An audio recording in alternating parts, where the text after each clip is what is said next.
Okay, good evening everyone. I am R.K. Tripathi from R.P. Nagar, Korba. Korba is in Chhattisgarh state. I welcome all of you in class 12th chemistry. तो class 12th chemistry में के दो part हैं, तो part 1 और part 2। तो part 2 पूरा का पूरा आपका ऑर्गेनिक केमिस्ट्री है। ऑर्गेनिक केमिस्ट्री का फर्स्ट टॉपिक है hello alkane and hello Erin. और आपका 2022-23 के सिलेबस के अकॉर्डिंग मैं इस वीडियो लेक्चर को प्रिपेयर कर रहा हूँ। तो सबसे पहले हेलो एल्केन हेलो एरिन में 10.1 में क्लासिफिकेशन है, 10.2 nomenclature, 10.3 nature of CX bond, 10.4 method of preparation, 10.5 physical properties, 10.6 chemical reactions and 10.7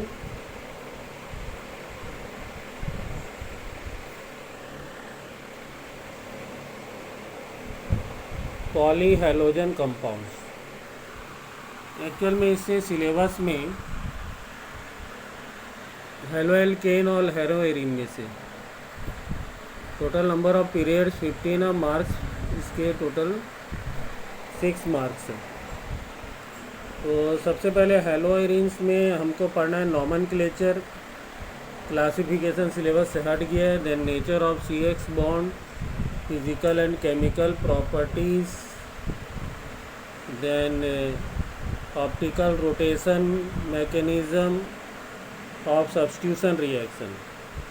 और आपका हेलो एरिन्स में nature of CX bond, substitution reaction, directive influence of halogen in mono substituted compounds, only uses and environmental effects of dichloromethane, trichloromethane, tetrachloromethane, iodoform freons DDT। ये आपका syllabus है। At least यदि आप NCERT से syllabus को cover करने के साथ में NCERT एक्सरसाइज और इन टेक्स्ट क्वेश्चन आंसर बना लेते हैं तो CBSE और कॉम्पिटिटिव एग्ज़ाम दोनों के लिए बेटर रहेगा। तो चलिए हम स्टार्ट करते हैं। सबसे पहले unit 10 halo alkanes and halo arenes. तो halo alkanes and halo arenes में देखिए सबसे पहले लिखा हुआ है, यहाँ पर तो आपके ऑब्जेक्टिव्स लिखे हुए हैं। क्या क्या ऑब्जेक्टिव्स है? After studying this unit you will be able to, यहाँ पर कुछ ऑब्जेक्टिव्स दिए गए हैं कि हमको लर्न होना चाहिए। तो सबसे पहले हेलो एल्केन हेलो एरिन्स में लिखा हुआ है halogenated compounds persist in the environment due to their resistance to break down by soil bacteria। तो इसका सीधा सीधा मतलब यही हुआ कि जो हेलोजिनेटेड कंपाउंड है, सेम स्टेटमेंट यहाँ पर भी है कि हेलोजिनेटेड कंपाउंड एनवायरनमेंट में इसलिए रह पाते हैं क्योंकि सॉइल में जो बैक्टीरिया रहते हैं वो इसको तोड़ नहीं पाते, ब्रेक डाउन नहीं कर पाते, डिकम्पोज नहीं कर पाते। तो सबसे पहले इसमें definition of halo alkanes and halo arenes NCERT के अकॉर्डिंग शुरू में ही डेफिनेशन लिखा हुआ है, the replacement of halogen atoms in a hydrocarbon aliphatic और aromatic by halogen atoms results in the formation of alkyl halide. Alkyl halide is also known as halo alkane and aryl halide और halo arene. तो इसका क्या मतलब हुआ कि replacement of hydrogen atoms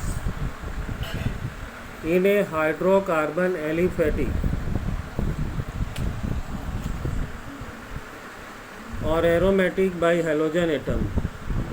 तो यदि एलिफेटिक मतलब आपका हेलो एल्केन एल्केन, एल्किन और एल्काइन में से यदि हाइड्रोजन में से यदि आप हाइड्रोजन को रिप्लेस कर देंगे और उसकी जगह हेलोजन ऐड कर देंगे तो हेलो एल्केन बनेगा। आप यहाँ पर एक एग्ज़ाम्पल ले सकते हैं। एक एग्ज़ाम्पल हम हेलो एल्केन का ले लेते हैं। जैसे मान लीजिए CH4 है, मीथेन। तो मीथेन में 4 कार्बन एटम है, 1 2 4 हाइड्रोजन एटम है, सॉरी।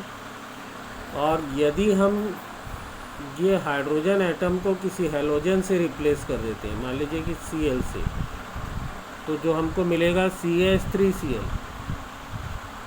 तो CH3Cl मिथाइल क्लोराइड या क्लोरोमीथेन, दो नाम से हम जान सकते हैं। तो इसको एल्काइल हैलाइड या हेलो एल्केन बोला जाता है। तो एलिफेटिक से हेलो एल्केन मिला। सेकेंड एग्जांपल आप लीजिए, मान लीजिए हमने यहाँ पर लिया कोई भी एरीन। एरीन मतलब बेंजीन और उसके कंपाउंड्स, डेरिवेटिव्स। तो बेंजीन के हाइड्रोजन को हमने रिप्लेस किया और वहाँ पर एक हैलोजन ऐड कर दिया।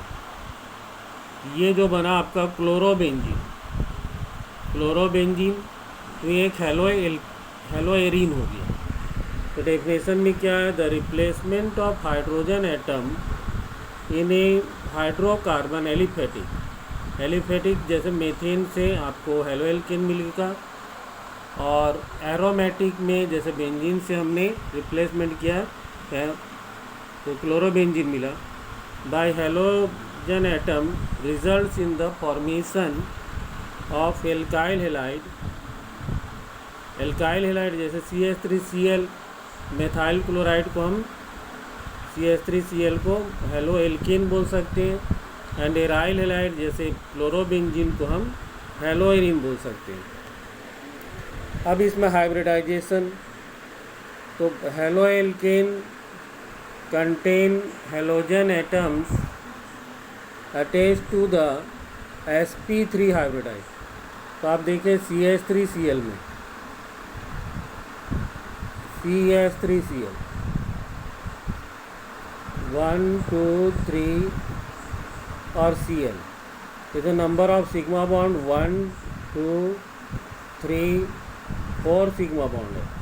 4 सिग्मा बॉन्ड होने के कारण यहाँ पर sp3 हाइब्रिडाइजेशन मिलेगा।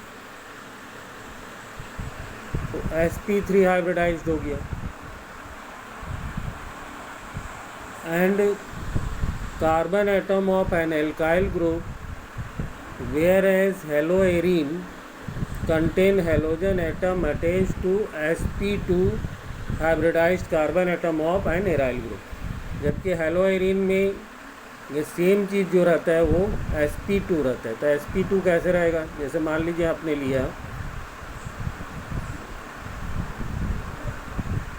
यहाँ पर हमने Cl लगा दिया, Cl लगाया और इसको हम ऐसा लिख सकते हैं,